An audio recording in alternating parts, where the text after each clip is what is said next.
guarantor of our collective will. Thank you. I thank Mr. Moreira da Silva for his briefing. I now give the floor to those council members who wish to make statements. I give the floor to the representative of Switzerland. Merci, Monsieur le Président. Et comme de coutume, je voudrais d'abord remercier la sous-secrétaire générale et coordinatrice de l'action humanitaire et de la reconstruction à Gaza, Madame Sigrid Kaag, et le directeur exécutif du Bureau des Nations Unies pour les services d'appui au projet, Monsieur Jorge Moreira da Silva, pour leur présentation. Mon pays, la Suisse, salue le grand engagement de vos équipes, ainsi que celui des équipes d'OCHA, pour mettre en place le mécanisme établi par la résolution 2720 afin d'augmenter la fourniture d'aide humanitaire à Gaza. Vos présentations régulières au Conseil sont d'une utilité particulière, car, et nous venons de l'entendre encore, la catastrophe humanitaire ne cesse de s'aggraver dans l'ensemble du territoire palestinien occupé.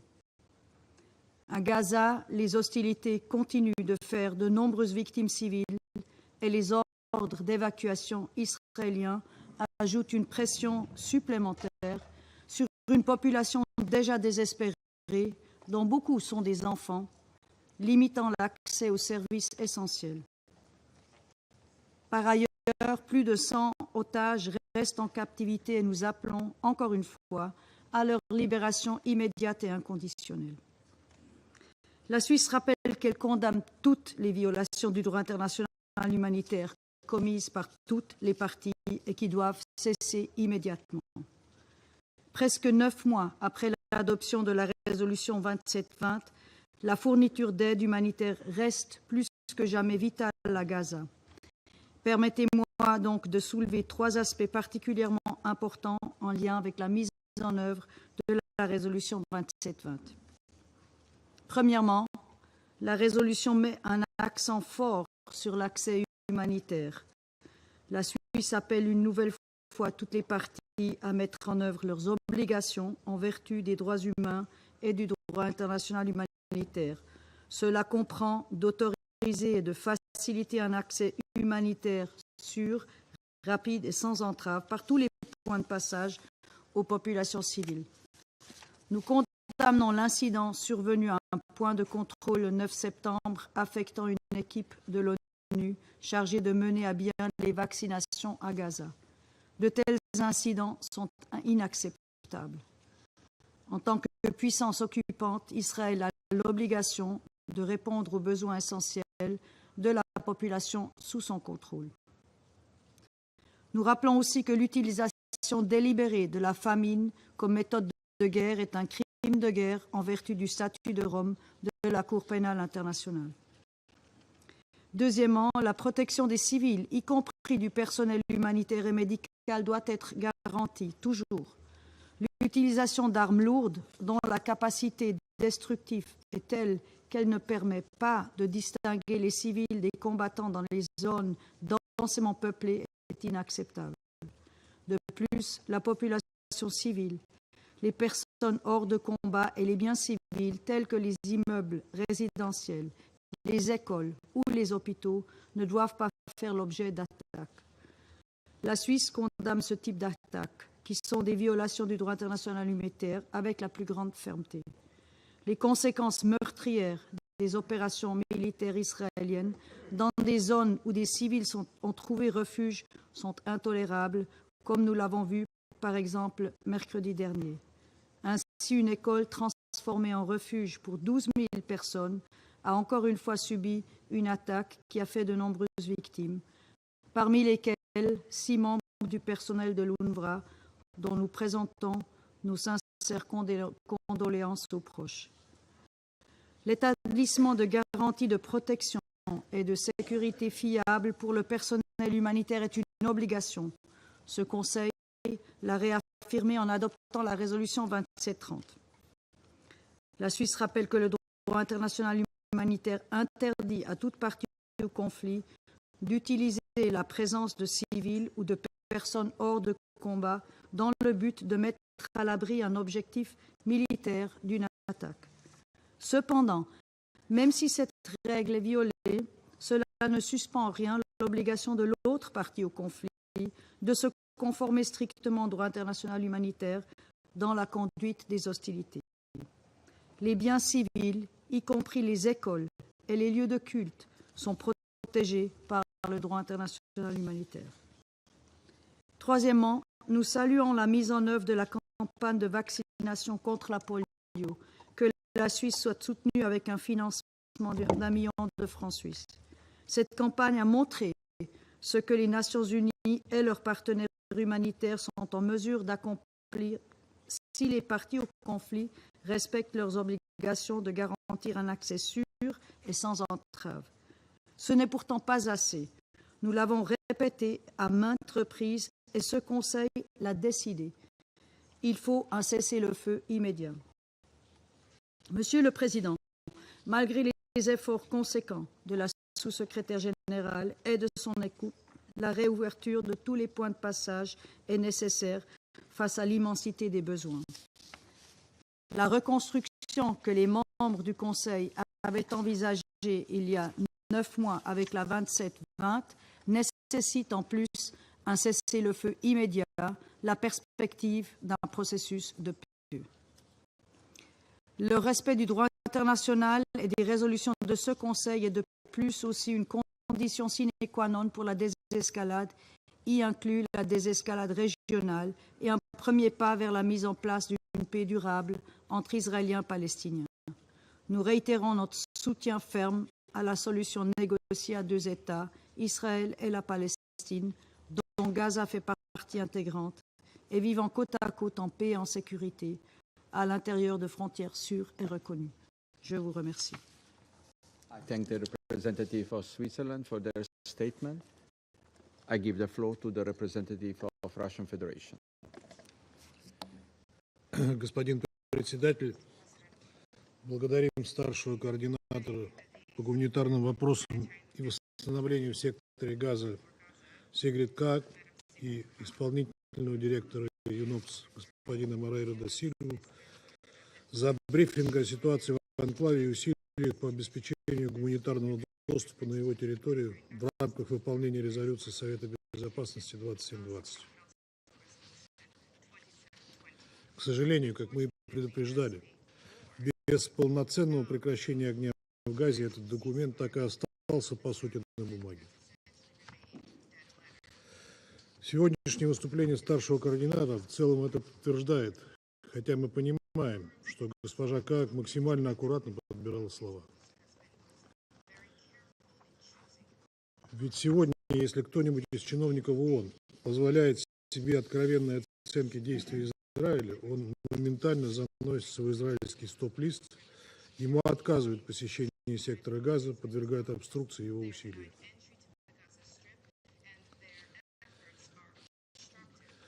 Но Совет работает в иной парадигме и просто обязан называть вещи своими именами.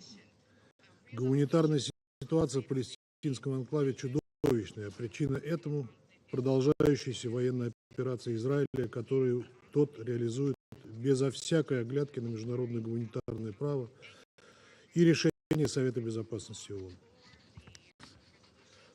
Такую самоуверенность ему придает безусловное покрывание любых его действий со стороны США, которые вот уже почти год блокируют любую маломальски содержательную резолюцию Совета. А число погибших мирных палестинцев в результате израильских бомбардировок, силовых рейдов и наземных операций тем временем перевалило за 42 тысячи, без малого 100 тысяч раненых, десятки тысяч числятся пропавшими без вести. Только за прошедшую неделю из-за обстрелов вооруженных сил Израиля погибли почти 100 мирных граждан. Этому нет и не может быть оправдания. Как нельзя оправдать и произошедшую 11 сентября атаку на действующую под эгидой БАПОР школу в лагере беженцев Нусейрат, в результате которой погибли 18 человек, включая женщин и детей. Среди погибших 6 сотрудников БАПОР. Сегодня лагеря и школа вновь подверглись ударам, погибло более 10 человек.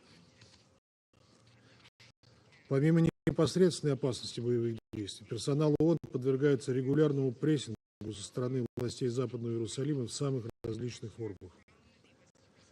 Регулярные задержания, допросы, ограничения на передвижение и в целом развязанная против ООНовцев информационная кампания ставит под угрозу не только их жизни, но и безопасность тех людей, которым они помогают. Все чаще в отношении гуманитарщиков израильской стороной применяется насилие.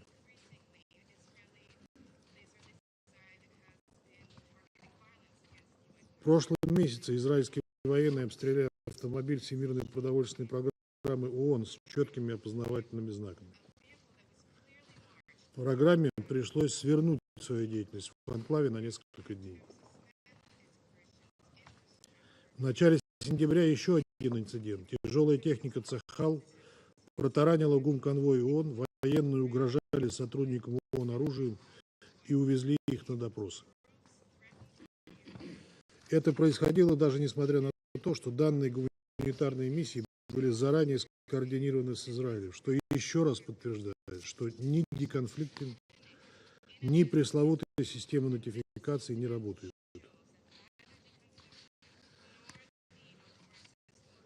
Сожалеем, что у коллег по Совету Безопасности, за редким исключением, не находится смелости говорить об этом.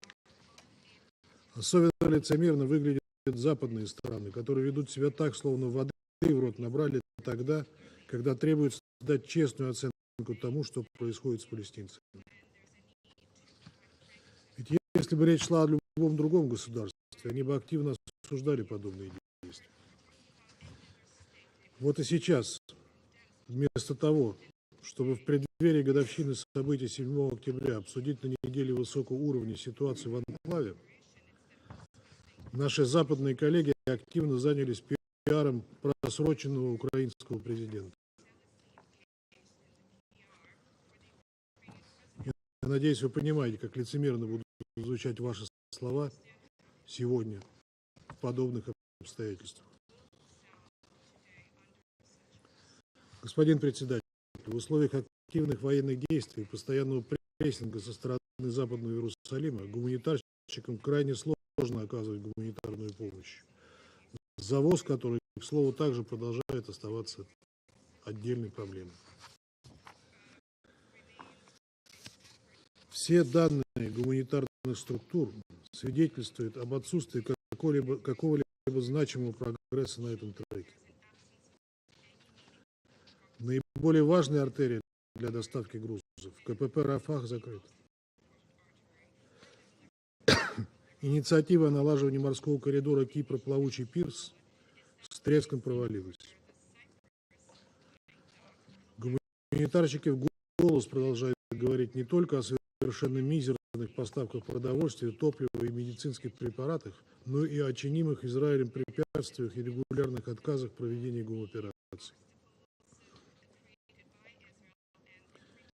К примеру, в августе, по данным ООН, число отказов удвоилось в 2 раза по сравнению с июлем. Очевидно, что открытые на сегодняшний день маршруты со стороны Иордании, Египта и Израиля не позволяют доставлять необходимые объемы гуманитарной помощи. По факту, сейчас их среднесуточная пропускная способность всего 70 грузовиков, когда еще до кризиса в Газу заезжало по 500 грузовиков в день. Цифры говорят сами за себя.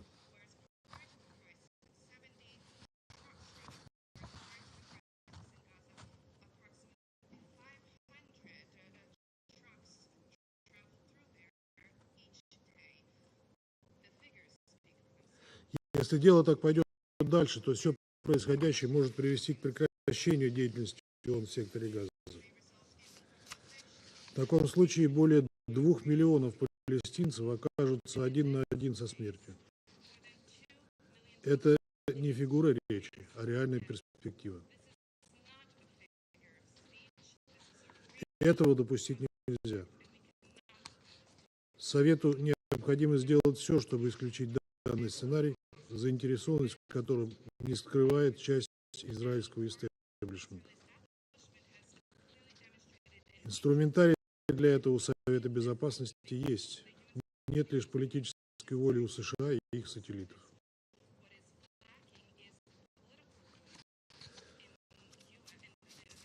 По сути, все, что ООН может записать себе в актив сегодня, это продолжающаяся кампания по вакцинации детей от полиомиелита. Надеемся, что гуманитарные паузы для вакцинации сработают. Вместе с тем нет смысла сегодня делать акцент на этих усилиях, поскольку ситуация с полиомиелитом – это лишь одна из многочисленных проблем, с которыми сталкивается население анклава. Ведь в условиях полного разрушения системы санитарии и здравоохранения в анклаве в любой момент может произойти вспышка и других инфекционных заболеваний. В Газе почти исчерпаны запасы обычных вакцин от туберкулеза или для иммунизации против дифтерии, столбняка и коклюша. Пациенты же с тяжелыми хроническими заболеваниями при критически низких запасах лекарств вроде инсулина просто обречены. Задача поставки базовых лекарственных препаратов в Газу требует немедленного решения. А Израиль к подобным запросам, насколько мы можем судить, не восприимчив. Господин председатель, давайте не будем никого вводить в заблуждение. В условиях продолжающейся уже более 11 месяцев военной операции Израиля, спонсором и куратором которой являются власти США, адекватное оказание помощи населению сектора попросту невозможно.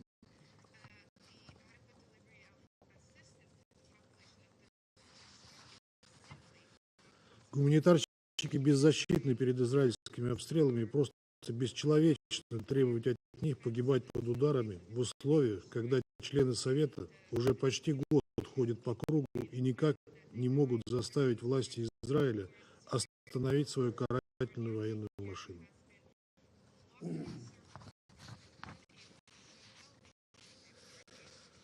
Напомним, что если решение Совета Безопасности о прекращении огня, которое у нас формально уже есть, не соблюдается, то члены Совета могут рассмотреть меры, как обеспечить его выполнение. У СБ есть соответствующий опыт и все необходимые рычаги и средства, в том числе в контексте миротворческого присутствия на Ближнем Востоке.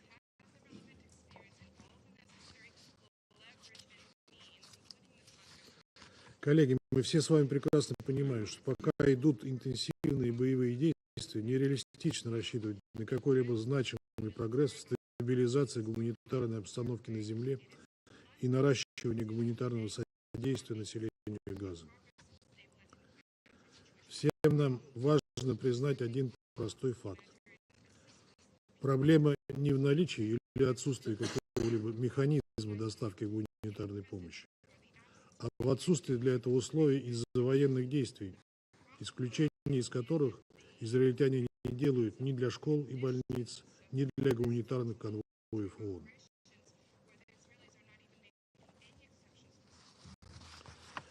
Поэтому, что бы сегодня ни говорилось в этом зале по гуманитарным вопросам, первостепенная задача заключается в обеспечении немедленного и повсеместного прекращения огня в Газе. Только речь должна на этот раз идти не о пустышке вроде резолюции 2735, которая была не жизнеспособна еще в момент своего принятия. И мы об этом много раз говорили. А о реальном, четком требовании со стороны Совета. Только после этого можно всерьез говорить о решении проблем в области гуманитарного содействия мирным газовитянам. Что касается призывов, которые мы слышим, сосредоточиться на вопросе восстановления сектора, то он, безусловно, крайне важен. Однако он относится к далекой перспективе, а прежде чем говорить о послезавтрашнем дне, нужно хотя бы понимать, как будет выглядеть день завтрашний. и дать оценку дню сегодняшнему, а не стыдливо замалчивать имеющиеся в нашем распоряжении факты. Что вообще останется от Газа, если военная операция Израиля будет продолжаться нынешними темпами? А что станет с остающимися в живых израильскими заложниками? Их судьба вообще не интересует израильские власти, и они уже приняли решение пожертвовать большинством из них. А именно к этому, к сожалению, все и идет. Надеемся, что у всех членов Совета Безопасности все же проявится чувство коллективной ответственности за происходящее в анклаве, и мы совместно сможем безотлагательно выработать необходимые меры по деэскалации, а также добиться их реализации. Пока, к сожалению, признаков этого мы не видим. И продолжаем слушать пустые и лицемерные призывы в этом зале. Благодарю вас.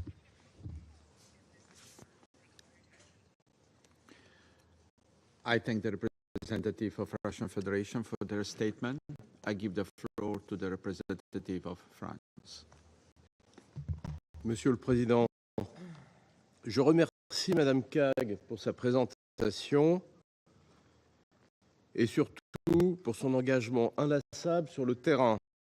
La France soutient son mandat.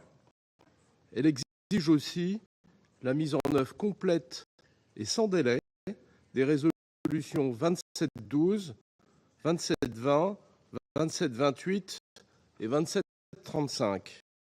J'insisterai sur 2 points. Premièrement, le droit international humanitaire doit être respecté par tous. La protection des travailleurs humanitaires doit être garantie en toutes circonstances. La multiplication des incidents à leur encontre est intolérable. Des mécanismes de déconfliction doivent être mis en place. Le bon déroulement de la campagne de vaccination contre la polio montre que c'est possible. Il est essentiel de lever les obstacles à l'aide. Tous les points d'accès doivent pouvoir être utilisés alors que les populations civiles de Gaza sont en situation d'urgence absolue. La Cour internationale de justice l'a exigé. Les marchandises qui entrent dans Gaza doivent correspondre à la réalité des besoins et parvenir à leurs bénéficiaires. Il existe encore de trop nombreuses restrictions quant aux objets et denrées qui peuvent entrer dans Gaza, en particulier pour les infrastructures de santé, mais aussi pour l'eau et l'assainissement et le traitement des déchets. Les Nations unies et les acteurs humanitaires doivent pouvoir recevoir les équipements leur permettant d'agir sur le terrain.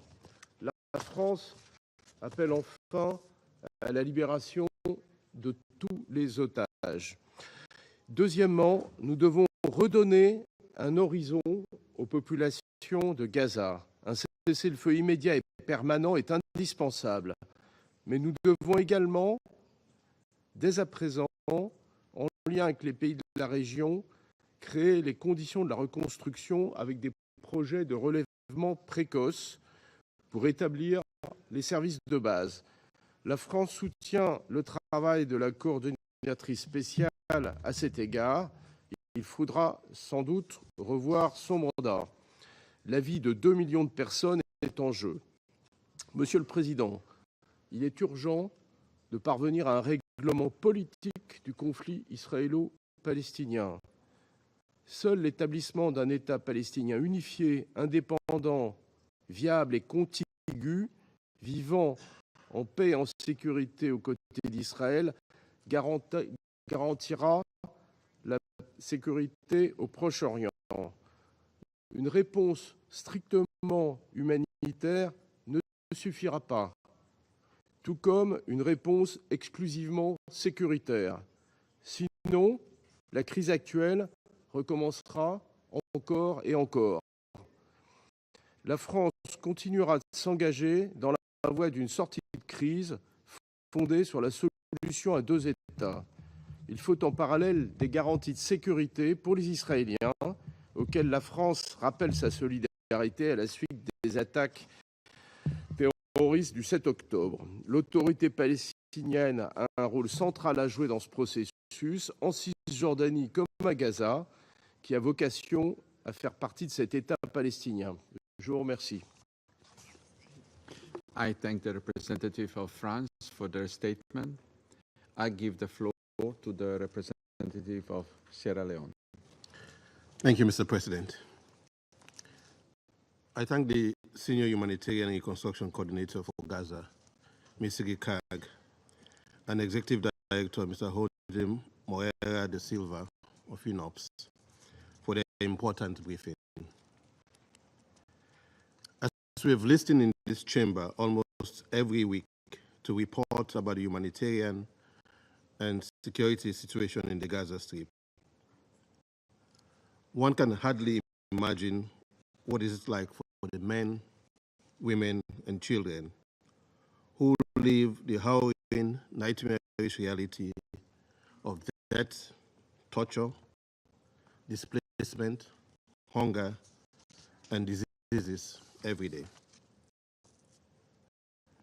The adoption of Resolution 2720 and all other resolutions of the Council regarding the conflict in the Gaza Strip were seen as beacons of hope, particularly in underscoring, and I quote, the importance of coordination, humanitarian notification, and deconfliction mechanisms in 2712, and the need to facilitate, coordinate, monitor, and verify the expedited delivery of humanitarian assistance to the civilian population in the Gaza Strip, with the appointment of a senior humanitarian and reconstruction coordinator.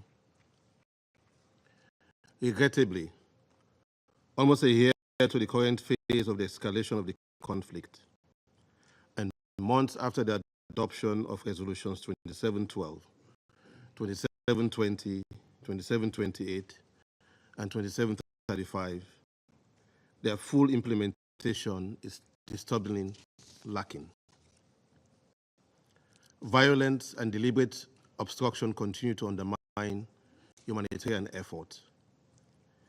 Aid workers must deal with many bureaucratic measures aimed at preventing them from accessing the devastated population in the Gaza Strip, or are outrightly denied access at checkpoints during major humanitarian deliveries. According to OCHA, the frequency of denial of access by Israeli authorities nearly doubled in August as compared to July 2024. It is also reported that persistent obstacles hampering entrance of aid vehicles through the Karim Shalom crossing are causing shortages of medical supplies throughout the Gaza Strip. It is even more alarming when humanitarian personnel themselves are subject to violent attacks contrary to international humanitarian law. In this regard, we reiterate a strong condemnation by the Secretary General of an attack on the UNRWA school serving as a shelter in Nusrat, central Gaza, that killed 6 UNRWA personnel, as well as women and children. These actions, which violate international law, including international humanitarian law, cannot be justified under any circumstances. Repeated evacuation orders are shrinking the so-called safe zones in the Gaza Strip and increasing danger for many displaced Palestinians sheltering in makeshift sites. The report of an Israeli airstrike on 10 September in Al-Mawasi, part of Khan Yunis, confirmed this unacceptable narrative. The constant bombardment and exchange of rockets between the Israeli Defense Forces and Hamas and the other militant groups in the Gaza Strip for the past 11 months has severely affected critical infrastructure and cropland areas. A satellite assessment conducted by the United Nations Satellite Center revealed that 68% of the roads and cropland areas across the Gaza Strip have been destroyed. It is estimated that there has been over 18.5 billion United States dollars of infrastructural damage to the area. Mr. President, full operationalization of SCR 2720 will require achieving an immediate and permanent ceasefire and restoration of law and order in a society now characterized at the barest minimum as a war crime scene, lawlessness, looting, and social disorder. The absence of internal security structures has increased risk of attacks on aid convoys and humanitarian personnel. As we collectively pursue the objective of making humanitarian aid delivery process faster, efficient, and directly beneficial to civilians in the occupied Palestinian territory, and as we assess the reconstruction outlook, Sierra Leone would like to state the following. Firstly, we acknowledge the significance to facilitate, coordinate, monitor, and verify unhindered humanitarian aid delivery into Gaza, and the relevance for reconstruction of the Gaza Strip, and the work of the Office of the Senior Humanitarian Reconstruction Coordinator, including through meaningful engagement at all levels with relevant stakeholders. Sierra Leone remains supportive of this work and its continuation, and we emphasize that the provision of and access to humanitarian aid and essential services, which are scarce in supply in the Gaza Strip and the West Bank, should remain a priority during the allocation of relief consignment. Secondly, we reiterate our call for all conflicting parties to strictly adhere to the obligations under international law, in particular international humanitarian law, and all relevant resolutions of this Council aim at protecting civilians, including humanitarian workers and civilian infrastructure. An effective deconfliction mechanism is also necessary to guarantee the safety and security of all humanitarian personnel and allow for rapid facilitation of humanitarian relief. We welcome the operationalization of the UN mechanism that supported the timely delivery of 1.6 million doses of polio vaccine type 2 to the Gaza Strip, currently being administered to the at-risk children. As the first round of the polio vaccination campaign has ended, it is absolutely critical that medical and aid personnel are able to continue with the next round throughout Gaza.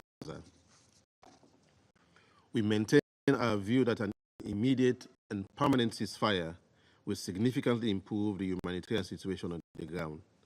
Therefore, we call on the parties to the conflict to commit to the ongoing diplomatic efforts and explore options to resolve outstanding issues and conclude the negotiations. An end to the current conflict will allow for the arduous but vital task of rebuilding Gaza to start, to make it habitable and a home to its people.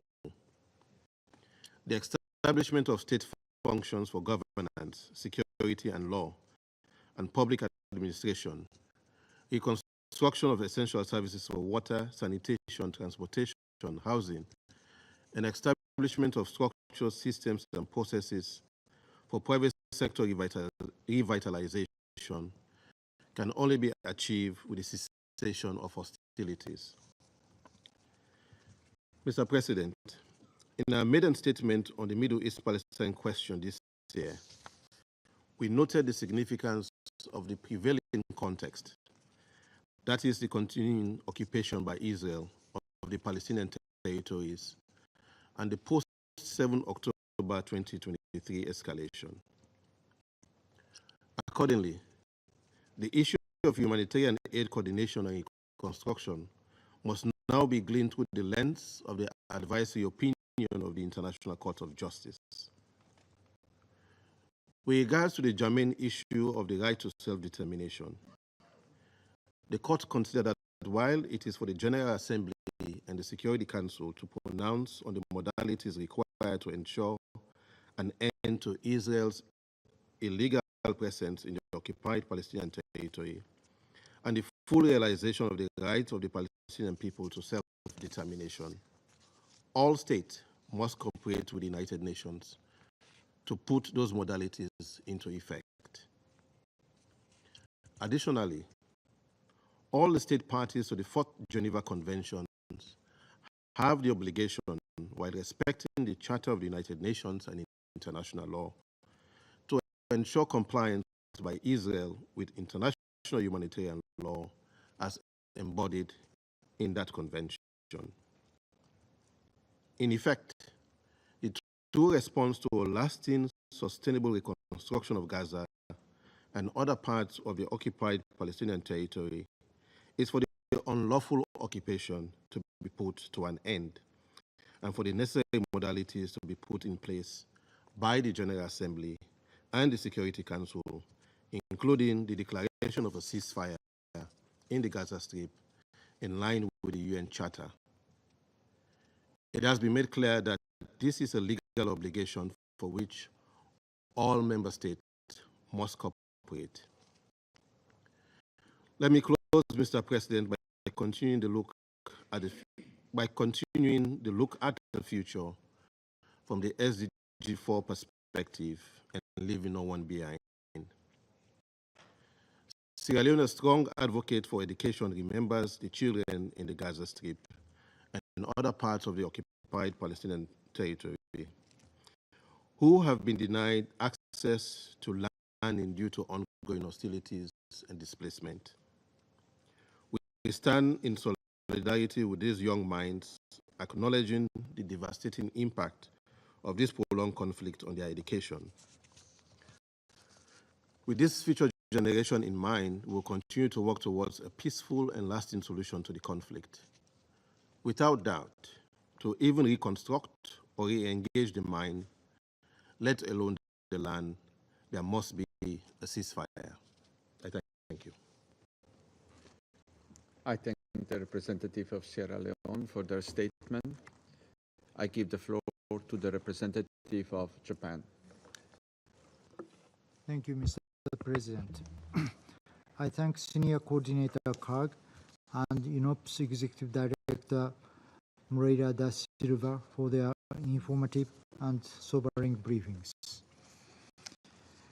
Gaza's agony continues.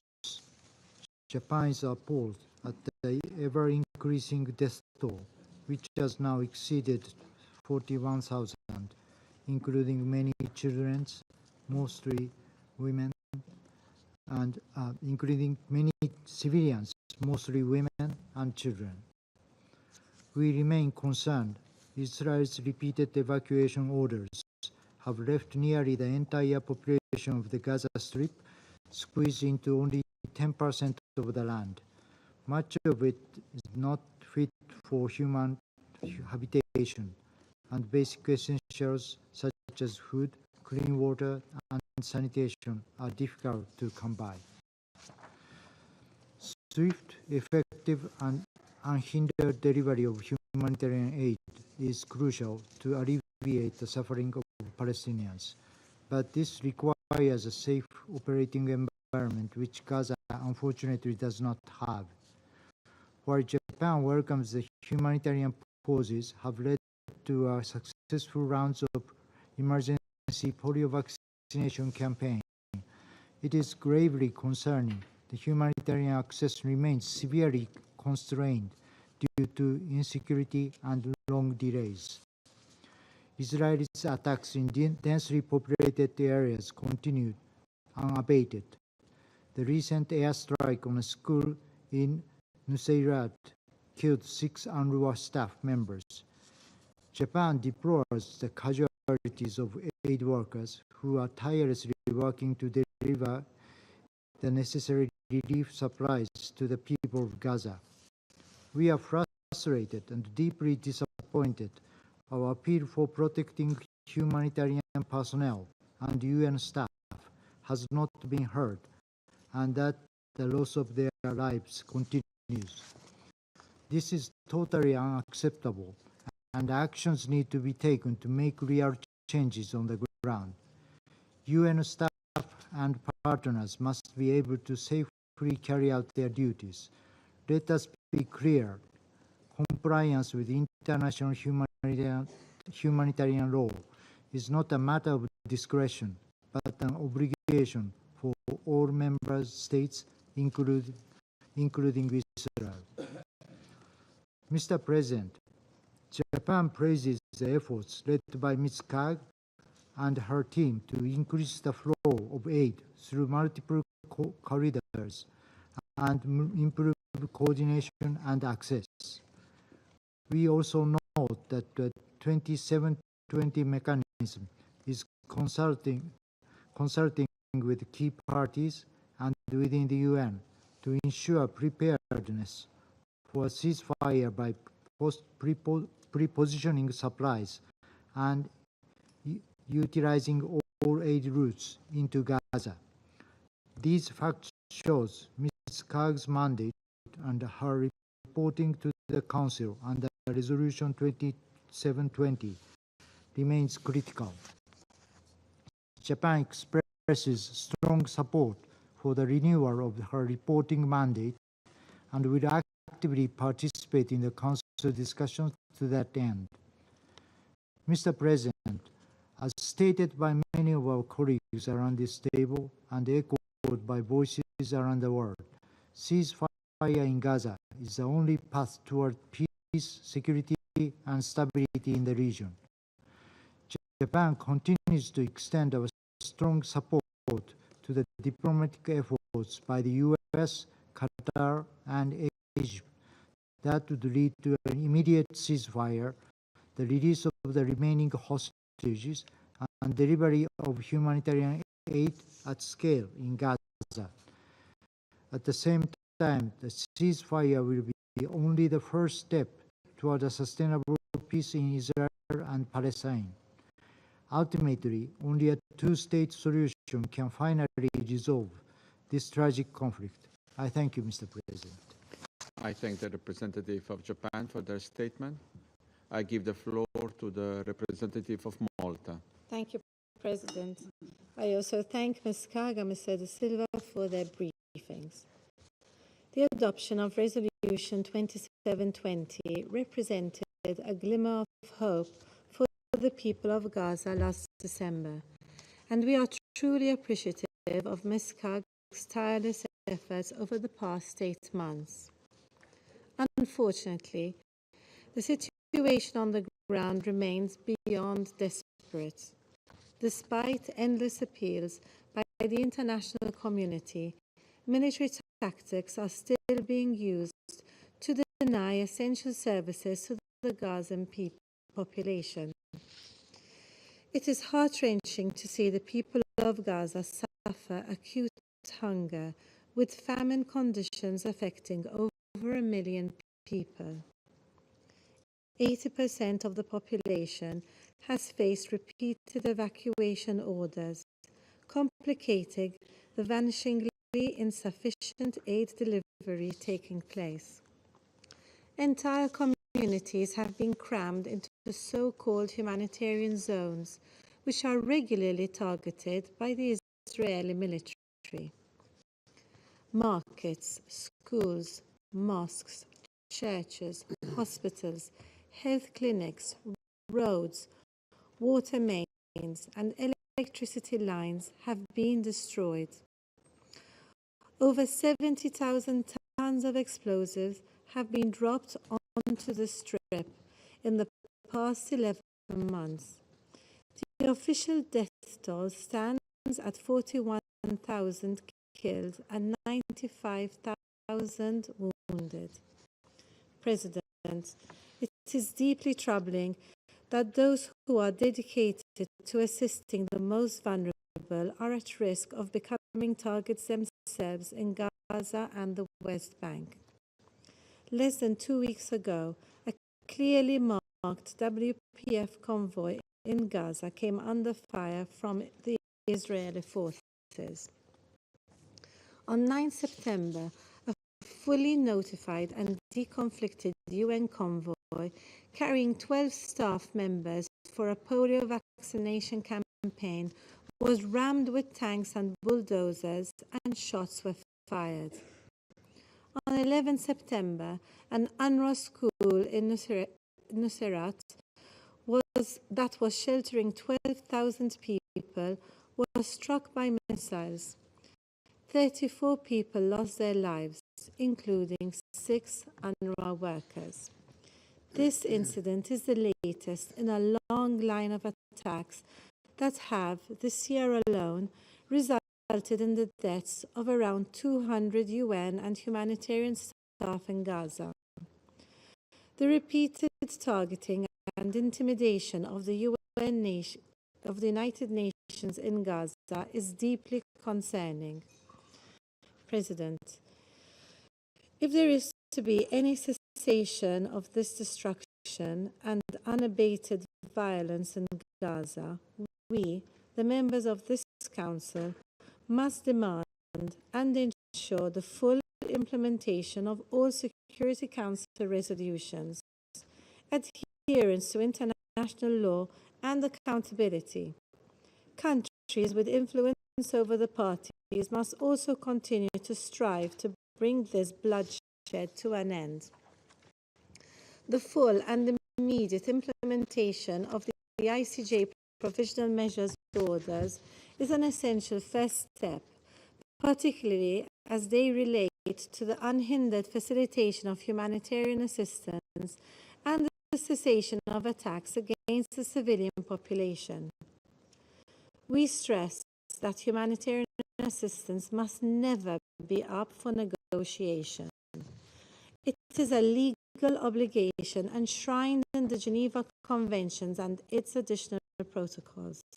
States providing military support must also ensure that their armaments are used in a manner that is consistent with IHL. President, as we approach the one-year mark of this dreadful conflict, this Council must not reduce itself to simply commenting helplessly on this catastrophe. I repeat, a permanent ceasefire is needed without further delay. Nevertheless, this would just be the first step out of this nightmare. The road after that will be an even more arduous one. Yet, although we still cannot see the light at the end of this very dark tunnel, peace must never be regarded as an unattainable goal. On the contrary, we must never give up. We must redouble our efforts to make sure that once this conflict is over, we lay the foundations to secure a just and lasting peace. A peace based on a two-state solution along the pre-1967 borders, addressing the legitimate aspirations of both sides, with Jerusalem as a future capital of two states living side by side in peace and security, in line with all the relevant Security Council resolutions and internationally agreed parameters. I thank you. I thank the representative of Malta for their statement. I give the floor to the representative of Algeria.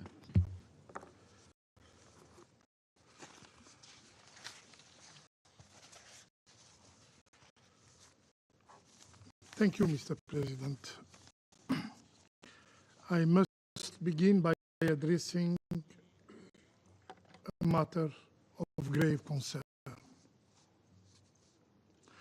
The recent loss of 6 UNRWA staff members in Israeli strikes is not merely condemnable.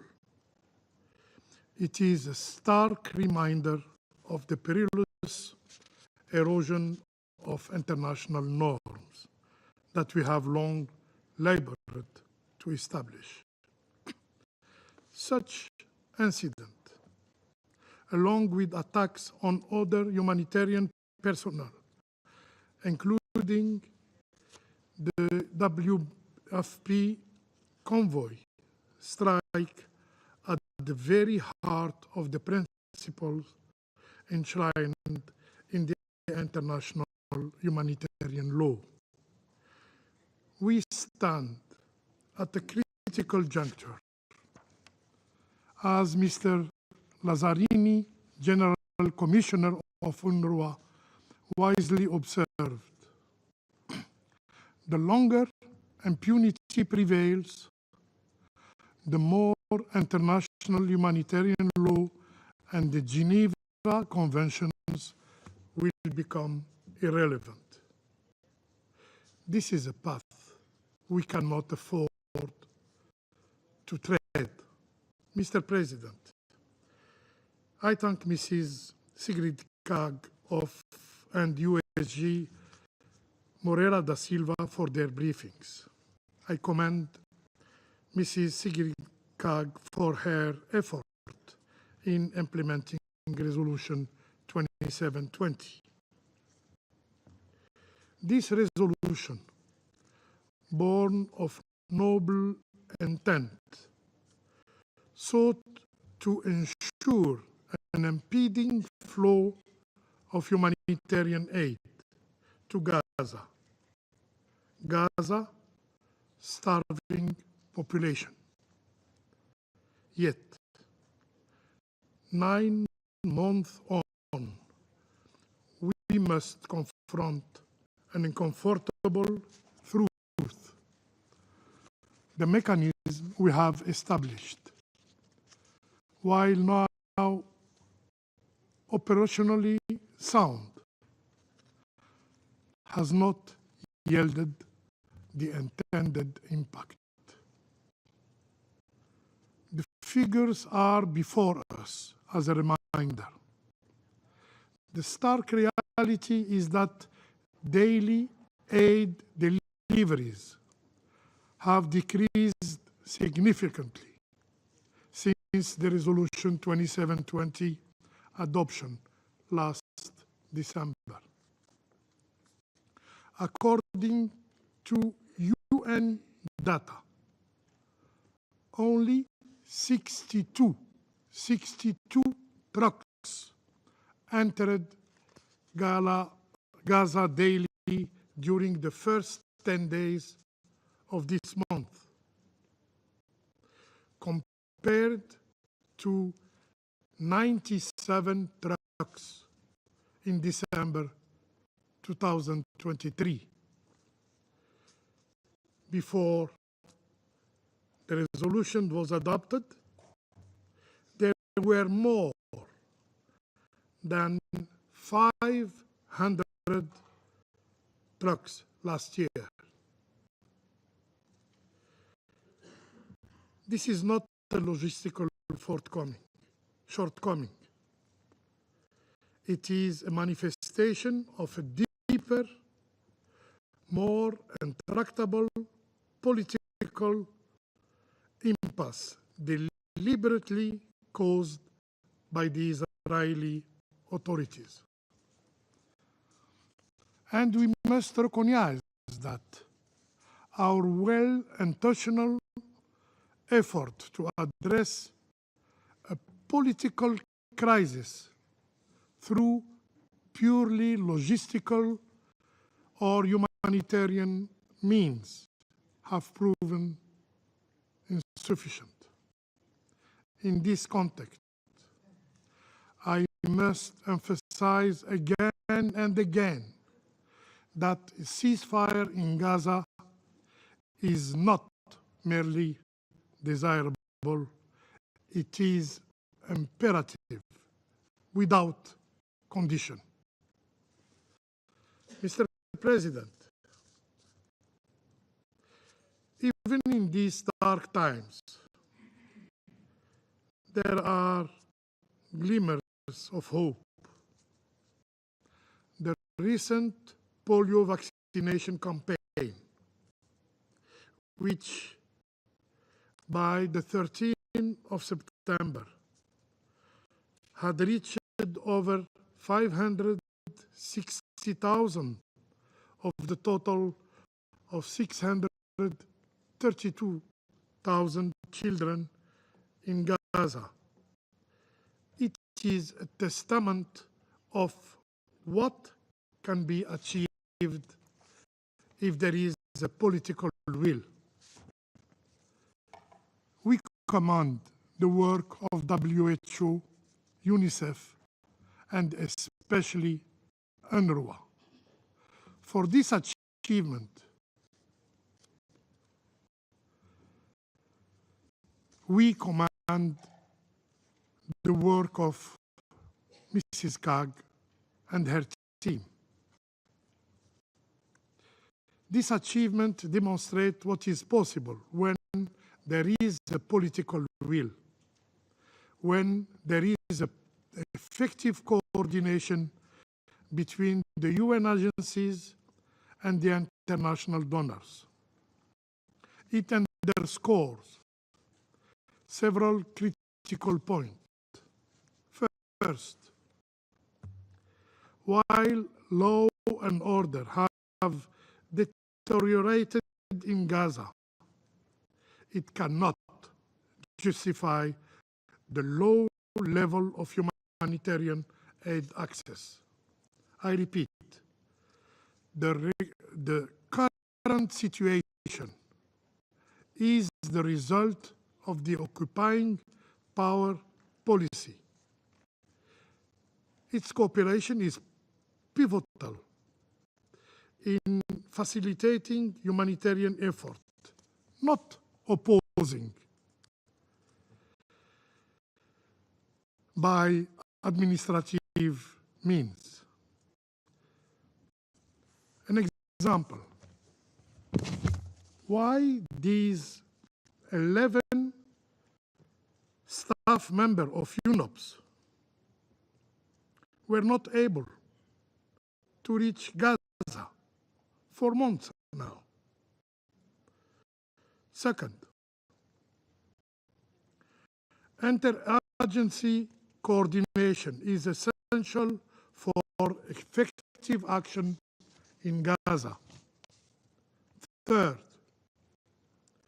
UNRWA role is indispensable, with its staff at the forefront of crucial initiatives. It has been again highlighted during the polio vaccination campaign. Four, early recovery project must be prioritized to prevent further deterioration of living conditions of the Gazans. If polio is preventable through vaccination, other diseases may not be. We must act before it is too late. Mr. President, the path forward is clear through challenging. Fulfilling the mandate of Resolution 2720 requires not only a ceasefire, but also the restoration of stability in Gaza and the implementation of a comprehensive and well-coordinated reconstruction plan. Central to this effort must be the empowerment of the Palestinian Authority to govern Gaza effectively. The international community bears a weighty responsibility.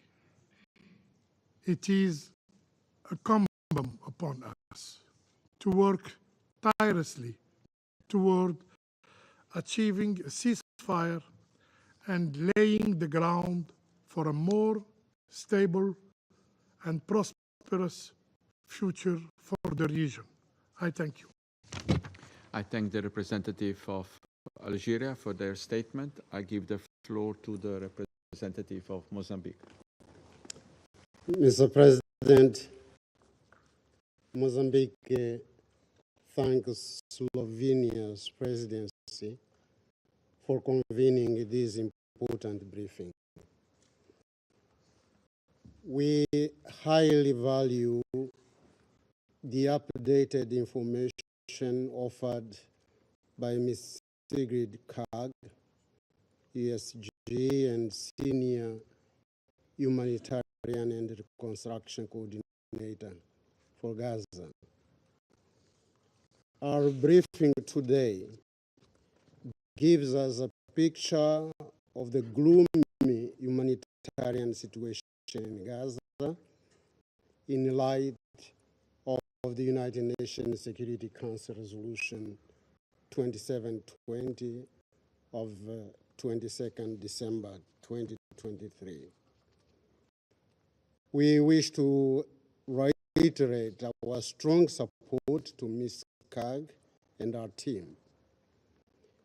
We praise their devoted work for the Palestinian people, which is to say, to our own common humanity. We thank Mr. Jorge Moreira da Silva, Executive Director of UNOPS, for the briefing and for the work in Gaza and Palestine, the work carried out by him and his team. Mr. President, the adoption of the by the Security Council of the resolution above is a testament to our collective recognition of the severe suffering faced by the civilian population in Gaza and the urgent need for coordinated efforts to provide the relief and support. Regrettably, those Security Council efforts have not been matched by the action of the conflicting parties. 9 months after the adoption of Resolution 2720, the situation in Gaza has worsened. The humanitarian crisis has deepened, and the resolution we have adopted in December is far from achieving its intended results. In this connection, the prevailing situation continues to be a matter of great concern. It continues to demand our profound reflection and action, as this is one of the biggest humanitarian crises. And our incapacity to address this crisis adequately constitutes a blight in our conscience. From escalation to escalation, the conflict has been claiming more lives. It has been causing more, and it has been inflicting widespread and indiscriminate destruction of civilian infrastructure. In short, an immense and horrendous tragedy has befallen the people of Gaza with no end in sight. We note in that regard that the degree of insecurity also impacts directly and negatively on the humanitarian assistance to those in need, as it hinders safe mobility of humanitarian workers on the ground. The reconstruction of Gaza is a critical and urgent task, especially after 11 months of intensive conflict and destruction. But we are also conscious of the fact that the current state of conflict, reconstruction of Gaza is a challenging undertaking, to say the least. The conflict poses a permanent risk to any reconstruction effort. Residences, schools, hospitals, health wards, places of refuge are a target of war and destruction. We can hardly speak of reconstruction under these circumstances. As council members, we shoulder the obligation and the responsibility to change the course of events. We must continue to work for the cessation of hostilities and a ceasefire. They are an urgent imperative for peace in Gaza and in the region. Only this option can pave the way for a sustainable plan of reconstruction, as it is clear that a reconstruction without peace cannot be viable. Mr. President, the recent humanitarian pause that has allowed for polio vaccination on children constitutes a clear indication that ceasefire and peace are possible if the warring parties have the political will to follow the path of mutual accommodation and peace. This is the reason why we place our hopes in and encouragement for the diplomatic efforts by the United States of America, Egypt, Qatar, and other countries in the region, aimed at finding a negotiated solution leading to a permanent ceasefire. Mozambique wishes once again to underscore that the vision of a two-state solution, Israel and Palestine living side by side in peace and security, as full members of the United Nations, must continue to guide our collective efforts. I thank you, Mr. President. I thank the representative of Mozambique for their statement. I give the floor to the representative of the United States. Thank you, Mr. President. And thank you, Senior Coordinator Kaag and Director Moreira da Silva, for your sobering briefings. And I also thank you for all of your efforts to get assistance to the Palestinian people in Gaza. At the outset, let me reiterate my outrage and President Biden's outrage at the death of Asanir Agi, an American citizen citizen shot and killed in the West Bank last week. No one should have to put their life at risk simply for attending a protest, for freely expressing their views. This horrific tragedy should never have happened.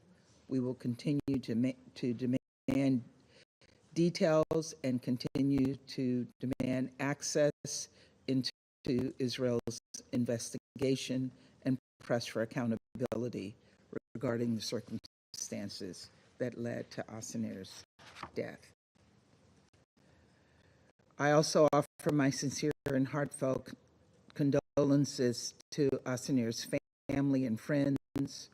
Her death, like that of so many others over the past year, was tragic and unnecessary. We must not grow numb to human suffering, no matter who and where it occurs. Colleagues, notwithstanding the efforts of Senior Coordinator Kaag, her UN colleagues, and humanitarians on the ground, the situation in Gaza remains catastrophic. Children are dying, suffering from preventable illnesses, missing schools. Thousands have lost parents, relatives, teachers, and friends, and have the physical and psychological scars to show for it. In recent weeks, there have also been numerous attacks in which UN personnel and humanitarian workers have been injured or killed.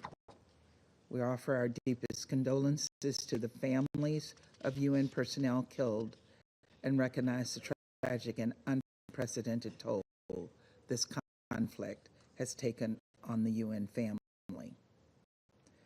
Colleagues, many of these incidents were preventable. We will continue to raise the need for Israel to facilitate humanitarian operations and protect humanitarian workers and facilities, such as the UNRWA school targeted by the IDF last week in Nasrat. We have also been unequivocal in communicating to Israel that there is no basis, absolutely none, for its forces to be opening fire on clearly marked UN vehicles, as recently occurred on numerous occasions. The IDF is a professional military and knows well how to ensure that incidents such as these do not happen. And so the United States expects the IDF's leadership will implement fundamental changes in the way the IDF operate, including changes to their rules of engagement and steps to fix the obvious shortcomings in how the deconfliction procedures are implemented. At the same time, we continue to see Hamas hiding in and taking over and otherwise using civilian sites to conduct operations and pose an ongoing threat. There's no clear evidence of Hamas's total indifference to Palestinian civilians in Gaza. For their sake and the sake of innocent people on all sides of this conflict, this must stop.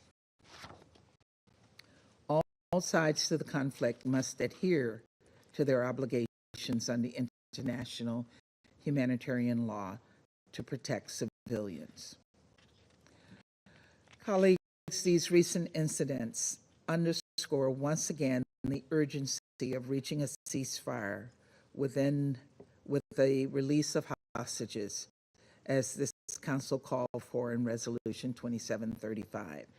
That is the best way to ensure humanitarians can safely and effectively carry out their life-saving work and massively increase the flow of humanitarian assistance to those who desperately need it. Until such a ceasefire is reached, we continue to work hard toward that end. It is vital that Israel cooperate with the UN to improve humanitarian access and humanitarian conditions generally.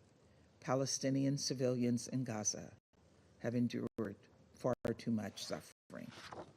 We're pleased that the first round of polio vaccinations in Gaza has been largely successful, reaching 90% of its target population. And we commend the humanitarian community and all participating UN agencies for their life-saving work. And we thank them for their commitment and their sacrifice. We also encourage the continued cooperation between Israel and the humanitarian community to make this campaign happen. This level of cooperation should be the norm, not the exception. Indeed, the polio campaign is evidence that this can be done, that life-saving assistance can get to those in need without undercutting Israel's security. And so we call on Israel to invest just as much energy into the broader humanitarian effort in Gaza as it did for this first round of this vaccination campaign. Colleagues, 3 weeks from today, we will make a grim milestone, 1 year since Hamas's barbaric October 7th attack. 1 year since 1,200 citizens from Israel and many other countries were massacred, and hundreds more taken into the tunnels beneath Gaza, where many still wait in captivity today. They must be released immediately to their families. And 1 year since the civilians of Gaza first began to bear the brunt of a terrible conflict set in motion by Hamas. It bears repeating that it is manifestly in the interest of Israelis, Palestinians, and civilians in every country in the region for this desperation and this devastation to end, for there to be a ceasefire. We continue to work with Egypt and Qatar to find a way forward in the negotiations that will be acceptable to both parties. But as hard as we're going to work on texts and creative formulas, this is ultimately a question of political will. Whether or not leaders on both sides are prepared to recognize that enough is enough, and that the time has come to make some hard choices and some difficult compromises to end this carnage. We urge all council members with influence over Hamas to join others in pressing its leaders to stop stalling, make these compromises, and accept the deal without delay. Lives depend on it. The future depends on it. Colleagues, we remain committed to a two-state solution that will allow Israelis and Palestinians to live side by side in peace and security. Thank you, Mr. President. I thank the representative of the United States for their statement. I give the floor to the representative of Guyana. Thank you, Mr. President. At the outset, I wish to thank you for organizing today's briefing, and I express appreciation to Senior Coordinator Sigrid Kaag for her update on the implementation of the mandate given her in Resolution 2720. I also thank Under Secretary General Jorge Moreira da Silva for his briefing. Mr. President, the operating environment in Gaza has become extremely challenging and dangerous, primarily owing to the grave security situation. Humanitarian actors and UN personnel who continue to operate in Gaza do so at serious personal risk, as we have seen time and time again, including with the recent attack on the Al-Nusrat refugee camp, where 6 UNRWA staff were killed. Indeed, this war is the deadliest for the United Nations, with 224 UN personnel senselessly killed. Guyana therefore applauds the unselfish and unflinching decision of those who press on in these unfathomable circumstances. It is unfortunate that the parties have to be continuously reminded of their obligations under international humanitarian law to ensure the protection of humanitarian actors.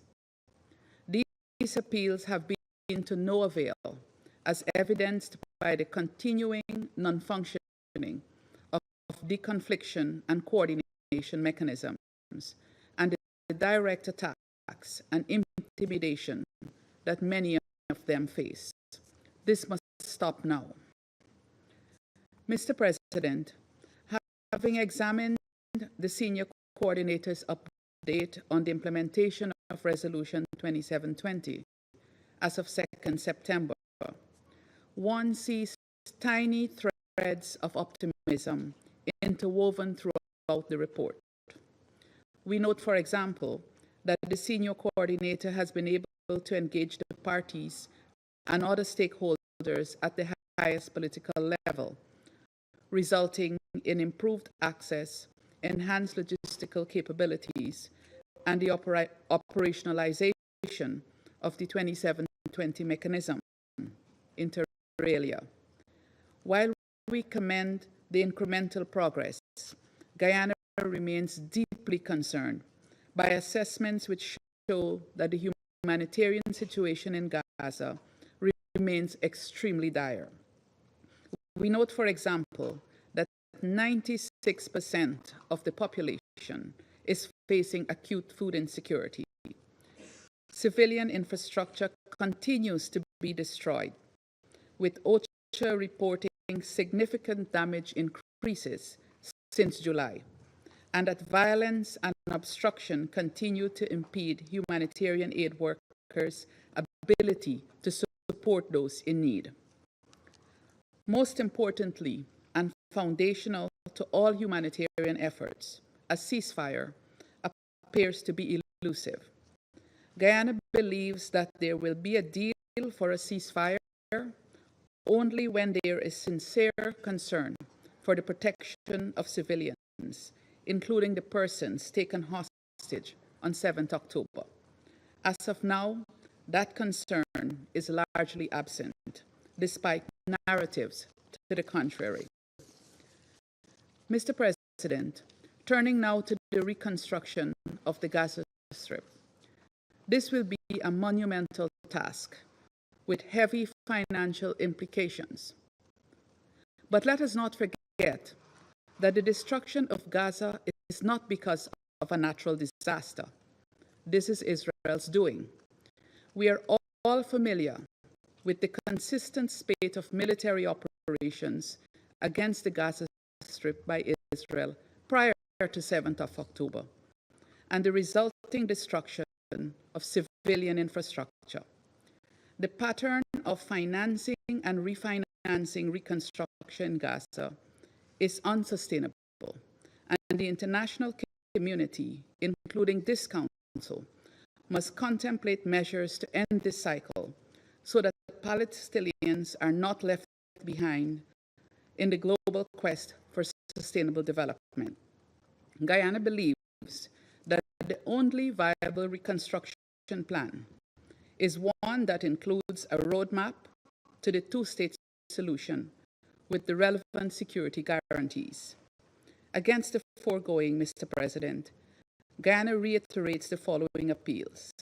First, we call for an immediate and unconditional ceasefire in the Gaza Strip, for an end to all hostilities in the occupied West Bank, including East Jerusalem.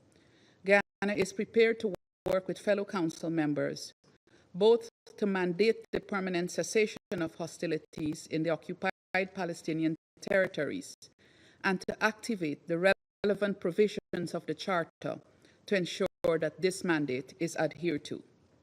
Second, we call for the immediate and unconditional release of all persons taken hostage from Israel on 7th of October. We reiterate that the taking of hostages is a war crime. We also call for the release of Palestinians detained in Israeli prisons without charge. In both cases, persons have the right to be treated with dignity and respect, to be free from torture and other forms of ill treatment, and to be afforded humanitarian visits. Under no circumstances are they to be arbitrarily detained. Third, Guyana calls on Israel to comply with its obligations under international law, including the Geneva Conventions, and adhere to the demands of resolutions 2712, 2720, 2728, and 2735. We further demand Israel's compliance with all of the ICJ orders directed at it in response to its war in Gaza. Finally, Mr. President, we demand that the highest priority be given to the protection and preservation of civilians. This necessitates, inter alia, improved humanitarian access, proper functioning of deconfliction mechanisms, and the setting up of real safe zones for displaced persons. This war has gone on for far too long, and nothing justifies the horrors that have been perpetrated against innocent men, women, and children in the name of self-defense. Civilians of Gaza are not just casualties of war, but in fact, victims of a senseless ideology in which one party refused to see the other as he is, human beings desiring to live in peace and security. The Council must rescue the two-state solution, because that is the only potent solution to the Palestinian question. I pray we all live to see it. I thank you. I thank the representative of Guyana for their statement. I give the floor to the representative of the Republic of Korea. Oh, no. Apologies. I give the floor to the representative of the United Kingdom. Apologies. Thank you. Thank you, President. And like others, I join you in thanking Senior Humanitarian and Reconstruction Coordinator Kaag and Executive Director De Silva for your briefings. The UK strongly supports the UN's tireless efforts to scale up aid into Gaza and pays tribute to you and the whole UN community for your work under increasingly difficult circumstances. As you said, your briefing was sober and somber. It couldn't be otherwise, describing an intolerable humanitarian situation in Gaza. As we've heard, over 41,000 people have now been killed, tens of thousands more are injured, 17,000 children are without parents, and 101 civilians remain hostage in Gaza, subject to horrific and inhumane conditions for almost a year. We remain concerned too about the risk of wider regional escalation. We condemn the Houthi attack over the weekend, and we reiterate our demand for an immediate ceasefire and for Hamas to release all hostages. President, we welcome the news that the first round of the UN's polio vaccine campaign in Gaza has now concluded, facilitated by Israel's implementation of agreed tactical pauses. Despite the challenges, including the attack on the UN vaccination convoy last week, this shows that deconfliction can work where there is a political will. So, first, we now need to see this capacity for deconfliction applied to the wider humanitarian operation. Israel has committed to flood Gaza with aid, but this has not materialized. This is unacceptable. Second, President, mass Israeli evacuation notices and the use of heavy weaponry mean that nowhere is safe in Gaza. We join the Secretary General's call for compliance with international law, especially the principles of distinction, proportionality, and precaution in attacks. We are horrified by the further killing of aid workers. Just last week, as colleagues have said, we heard reports of 18 people, including 6 UNRWA staff members, as the Secretary General reported, killed by an Israeli military strike on the Al-Jaouni school turned shelter. In total, 300 aid workers have been killed in this conflict, and we repeat our condolences to their families and their loved ones. And we reiterate that humanitarian workers must be allowed to carry out their work safely. Third, the UK will continue to play a leading role in addressing this humanitarian crisis, including through our renewed funding for UNRWA and support for other aid agencies, providing life-saving relief, as well as continued advocacy. Colleagues, we're all rightly focused on the immediate priority of securing a ceasefire and a hostage release deal, and we fully support US, Qatari and Egyptian efforts and call on both Israel and Hamas to take the deal on the table. But we must also consider what comes next. There will be an enormous task in helping those in Gaza to rebuild. Early recovery will include clearing unexploded ordnance and rubble and providing essential services. The rebuilding of Gaza must be accompanied by the rebuilding of hope. Hope for an end to this cycle of violence. Hope for long-term peace and security for Palestinians and Israelis alike. This can be achieved only with a two-state solution which affords Palestinians their inalienable right to self-determination alongside security for Israel. I thank you. I thank the representative of the United Kingdom for their statement. I give the floor to the representative of the Republic of Korea. Thank you, Mr. President. I'd like to thank Senior Coordinator Sigrid Kaag and Executive Director Moreira da Silva of UNOPS for their detailed and somber briefings.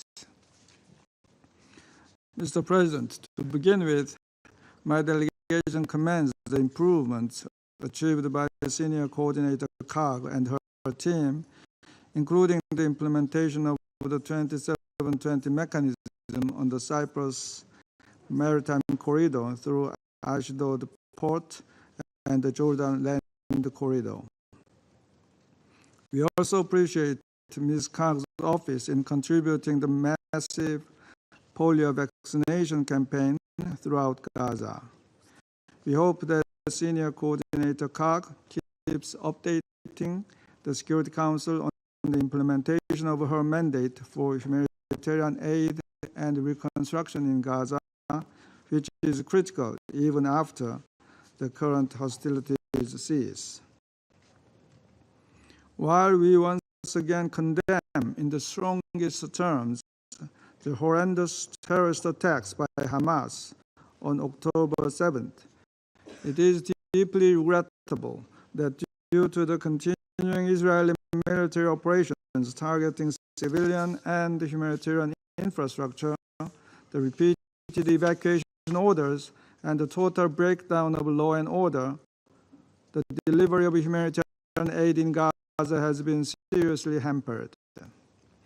It is now clear that without a fundamental change in the political stance of the direct parties, the advancements in logistics cannot garner Resolution 2720's intended results. Under international humanitarian law, it is the legal obligation of the parties to this conflict to protect humanitarian workers and facilitate rapid and unimpeded passage of humanitarian relief for civilians. The dangerous incident at the checkpoint in Gaza on September 9th is unacceptable, where a UN convoy to deliver polio vaccines already approved by the IDF was held by gunpoint for more than 7 hours. We call on the parties to this conflict, especially Israel, to implement every measure to prevent similar incidents. Deconfliction and notification mechanisms must be respected. We are also deeply troubled once again by repeated Israeli airstrikes on civilian infrastructure, especially last week's attack on an UNRWA school, reportedly killing 18 people, including women and children, as well as 6 UNRWA staff members. We fully sympathize with the condemnation, frustration, and anger expressed by Secretary General Guterres in his recent statement. Mr. President, the massive polio vaccination campaign shows what is urgently needed to bring about humanitarian improvements in Gaza, an immediate ceasefire, or at least temporary humanitarian pauses.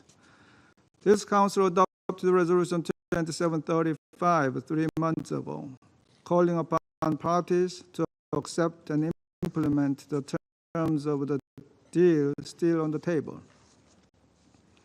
It is profoundly disappointing that despite the ongoing pressure on Hamas to accept the deal and on Israel to stick to its conditions, we are not seeing a finalization of the agreement regarding an immediate ceasefire and release of hostages that would lead to a massive influx of humanitarian aid into Gaza. However, even before the finalization of the deal or implementation of the ceasefire, humanitarian aid must be expanded throughout Gaza. It is a miserable reality that since May, when the IDF began its operations in Rafah, the volume of humanitarian assistance into Gaza remains far below even the minimum needs of 2.3 million people, most of whom cannot afford commercial goods. Denial of so-called dual-use items by Israel must be fully explained, and the criteria must be transparent and reliable. As skin infections run rampant, we are deeply concerned that even basic hygiene items like soap are being denied entry into the Gaza Strip. Israel must demonstrate to the rest of the world that they are actually doing their best to facilitate humanitarian aid to Gazan people. Mr. President, I'd like to conclude my statement by reiterating a simple principle. All Security Council resolutions should be implemented without any delay, without any excuse. Both Hamas and Israel need to secure a ceasefire agreement, and this should serve as a starting point for a permanent ceasefire and critical reconstruction efforts. As as Resolution 2735 provides for, alongside the active participation of a reformed and strengthened Palestinian Authority with the long-term vision of the two-state solution. I thank you, Mr. President. I thank the representative of the Republic of Korea for the statement. I give the floor to the representative of China. 主席，我要感谢卡格高级协调员和 De Silva 执行主任的通报。中方对高级协调员以及人道机构9个多月来为扩大对加沙人道援助所做的努力表示赞赏。我们也支持卡格女士继续向安理会报告。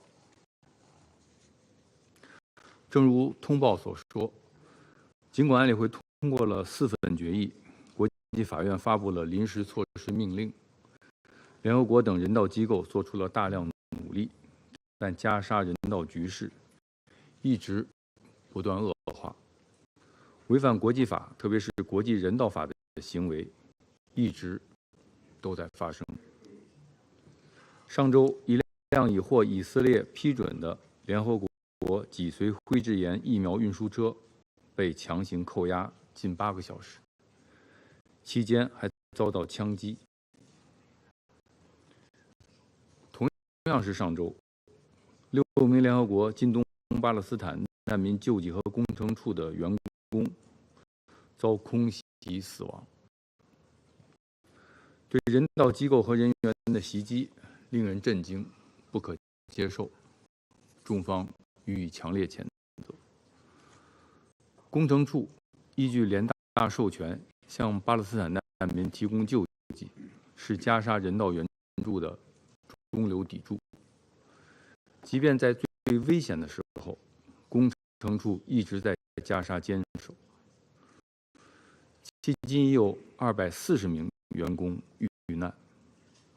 我们向所有仍在坚守的人道工作者表示最崇高的敬意，向遇难者表示最深切的哀悼，要求以色列对所有人道工作者遇袭事件进行严肃调查和追责。脊髓灰质炎疫苗接种行动能够开展，充分说明只要当事方拿出政治意愿，扩大在加沙的人道行动完全可以实现。中方再次呼吁以色列从生命和人道出发，履行国际人道法义务，立即解除封锁，开放全部过境点，取消对人道物资准入的限制，停止对联合国等人道机构的攻击打压，为人道机构开展援助提供安全保障和便利。主席，加沙冲突爆发马上就要满1年了。在这1年时间里，尽管国际社会一再发出停火止战、停止杀戮的强烈呼声，但以色列的军事行动从未停止，已经导致41000多名巴勒斯坦平民死亡，令人震惊和难以置信。安理会作为维护国际和平与安全的首要机构，为什么到今天仍不能阻止这一最大的人间惨剧？正如分析指出，如果不是美国一再阻拦，安理会早在冲突爆发之初就可以通过决议要求停火。如果不是美国一再袒护，安理会多份决议就不会遭到明目张胆的拒绝。我们敦促美方拿出负责任的态度，发挥对当事方的重要影响，采取切实行动，推动以色列执行安理会决议要求，立即停止军事行动，为已经饱受苦难的巴勒斯坦人民留下生存的希望。中方支持安理会为早日平息战火、缓解人道灾难、实现地区和平采取进一步行动。谢谢主席。I thank the representative of China for their statement. I give the floor to the representative of Ecuador. Gracias.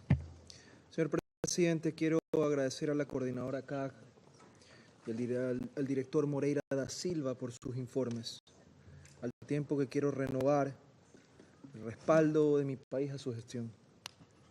El Ecuador apoya los esfuerzos que la oficina de la coordinadora realiza con todas las partes para avanzar en la apertura y reapertura de cruces adicionales hacia Gaza para garantizar el aumento urgente de la ayuda, al tiempo que valoramos las gestiones realizadas para conseguir el acceso a Gaza de artículos humanitarios críticos para la salud, gestión de residuos, educación, suministro de agua, saneamiento e higiene. Hasta el 28 de agosto, el trabajo de la oficina de la coordinadora ha facilitado el ingreso de más de 27.000 toneladas de ayuda. El mecanismo 2720 está operativo. Lo que hace falta, sin duda, es la voluntad política que haga posible el ingreso de ayuda en las cantidades necesarias para mitigar la terrible situación de la población civil en Gaza. Colegas, han transcurrido más de 11 meses desde el inicio de la guerra, luego de los ataques terroristas perpetrados por Hamas, que el Ecuador una vez más condena, y son ya más de 8 meses desde la adopción, durante la presidencia del Ecuador, de la resolución 2720, en la que el Consejo exigió a las partes que permitan, faciliten y posibiliten la entrega inmediata, segura y sin trabas de asistencia humanitaria a gran escala a la población civil en Gaza. A pesar de los esfuerzos realizados por la coordinadora, su equipo de trabajo y otros actores aún no se han podido lograr que la ayuda humanitaria sea provista y distribuida sin obstáculos y en la escala necesaria para garantizar el acceso de la población de Gaza a alimentos, agua, saneamiento, electricidad, telecomunicaciones y servicios médicos. La resolución 2720 también exige que las partes adopten las medidas necesarias para garantizar la seguridad del personal humanitario, para protegerlo y respetarlo. Por desgracia, periódicamente se reciben noticias que demuestran que no se cumple con esta exigencia, reiterada además en la resolución 2730. Por esto, una vez más, mi país llama a una completa e inmediata implementación de la resolución 2735, que haga posible un cese al fuego inmediato, la liberación de rehenes, el ingreso de ayuda suficiente a Gaza y la seguridad del personal humanitario. El Ecuador valora los esfuerzos que siguen haciéndose para el efecto. Hasta que llegue ese momento, sin embargo, es necesario continuar con los preparativos para el alto al fuego a fin de garantizar el posicionamiento previo de suministros, la utilización de todas las rutas de ayuda hacia Gaza y la creación de un entorno propicio para la labor humanitaria. Mi país valora y apoya las actividades que la oficina de la coordinadora está realizando para este fin. Señor presidente y colegas, concluyo esta intervención haciendo un llamado a todos los actores que estén en condiciones de hacerlo para que contribuyan con el mecanismo 2720 y agradeciendo a los países que ya lo han hecho. La labor humanitaria continúa a pesar de todas las dificultades y es una luz de esperanza en medio de esta guerra. Nuestro deber colectivo es apoyarla. Muchas gracias. I thank the representative of Ecuador for their statement. I shall now make a statement in my capacity as the representative of Slovenia. First, I want to thank Ms. Kaag and Ms. Moreira da Silva for their work and for the briefings today. Colleagues, today I will focus on political will or lack of it. Both briefers spoke about it, and so did several members of the Council. Ms. Kaag, you concluded your July briefing underlining that there is no substitute for political will and that there is no substitute for the full respect of international humanitarian law. And actually today you, as well as Mr. Moreira da Silva, you repeated that mechanism cannot substitute for the lack of political will. And indeed, today's briefing and humanitarian catastrophe on the ground, unfortunately, continue to confirm that both have been in very short supply during the whole duration of this sad conflict. It confirms that nothing can replace the absence of political will of Israel to ease or help ease suffering of civilians in Gaza. In December 2023, this Council showed strong political will to alleviate humanitarian catastrophe in Gaza. It passed Resolution 2720, which mandated a mechanism and a senior coordinator with a focus on humanitarian aid and reconstruction of Gaza. 9 months later, the mechanism is operational, the coordinator has been committed, yet the main purpose of the resolution, the delivery of humanitarian aid at scale, has not been achieved for lack of political will and disrespect of the international humanitarian law. Corridors have been established and additional crossings open, yet some largely or completely non-operational, including Rafah. Obstacles, uncertainty, and unpredictability keep dictating delivery of aid. In Gaza, challenges continue to mount, from attacks on the conflicted shelters and convoys, evacuation orders, food insecurity, diseases, breakdown of law and order, to destruction of basic infrastructure. We condemn recent incidents, including the attack on UNRWA school turned shelter. We have to end this sense of impunity for lack of respect of international humanitarian law, as if civilians can be subjected to killing, maiming, bombing, torturing, displacement, starvation, under the eyes of international community and the Security Council. This is unacceptable. There have been few glimmers of hope. We welcome medical evacuations, which took place last week, and the first round of polio vaccination campaign, which was carried out by WHO, UNICEF, and UNRWA with Israel's support. When there is a political will, civilian population can be protected and can be taken care of. This war has passed the limits of the conceivable of human suffering and of the international order we trust.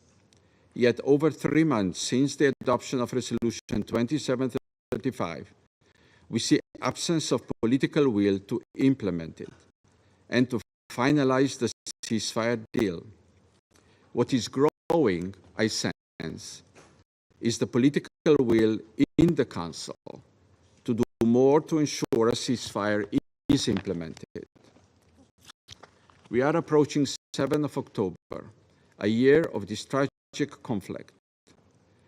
This is not an opportunity, but a duty for the Security Council to show not only political will, but determination to help end it.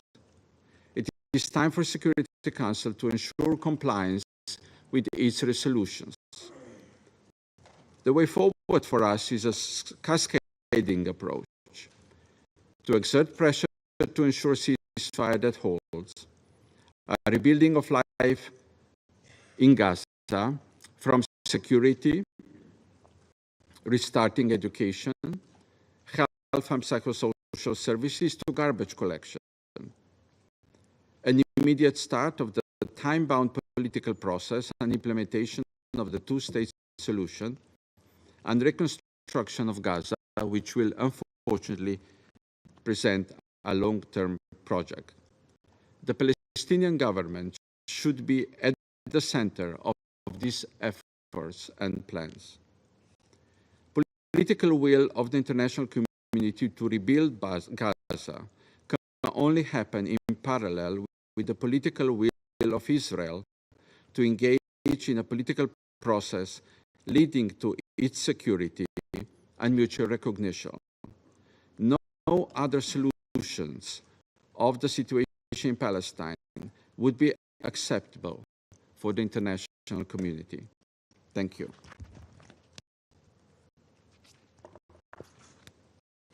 I resume my function as the President of the Council. I now give the floor to the representative of Israel.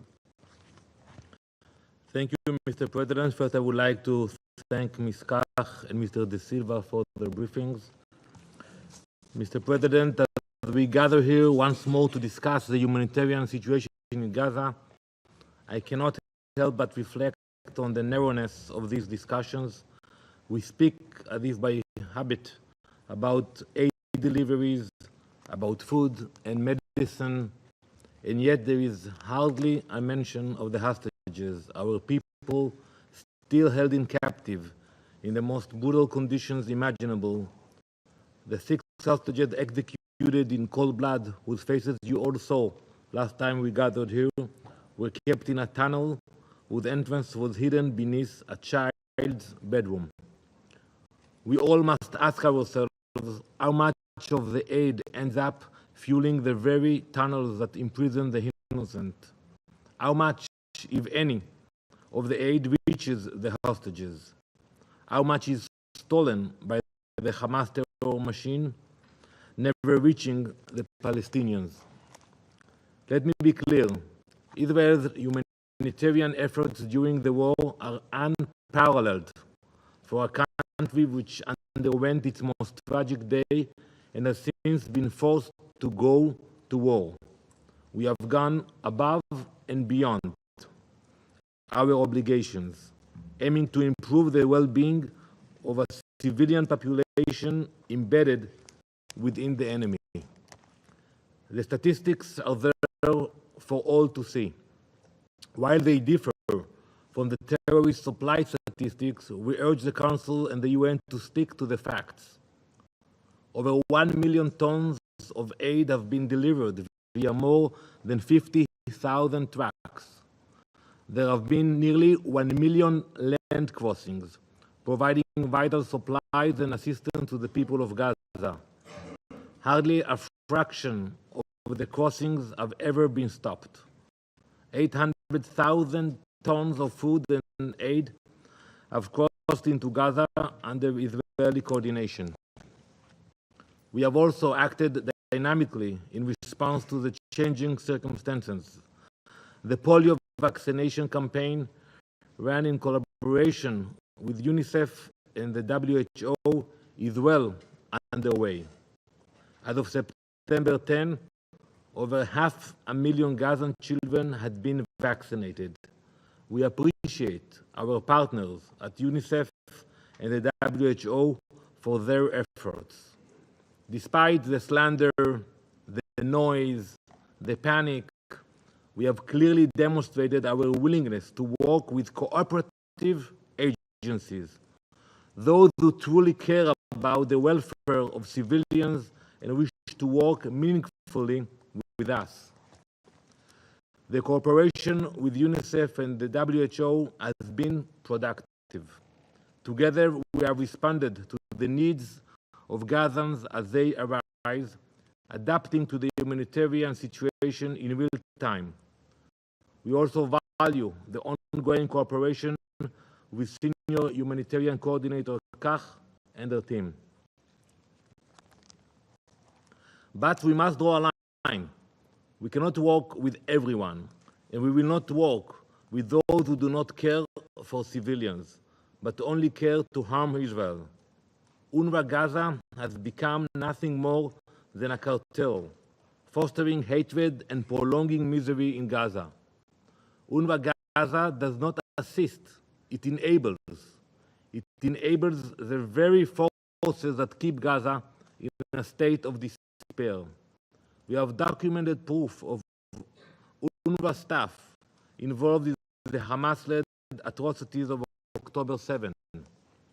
Earlier this year, we provided more than 100 names and military IDs of terrorist operatives currently employed by UNRWA in Gaza to Commissioner Lazzarini.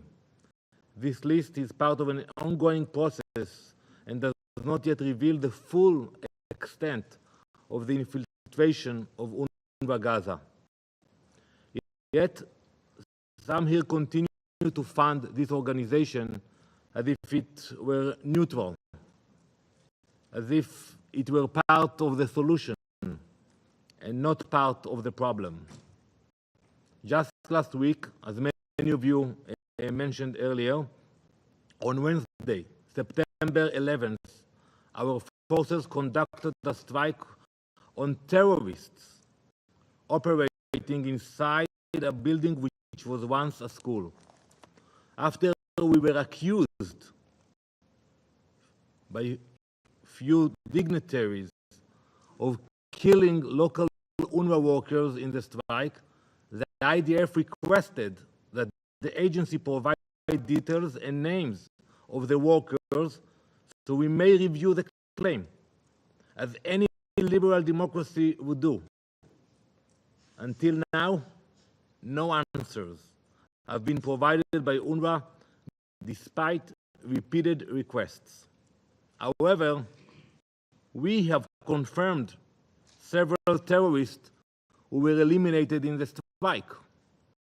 These terrorists included Muhammad Adnan Abu Zayad, Yasser Ibrahim Abu Sarar, and Ayad Matar.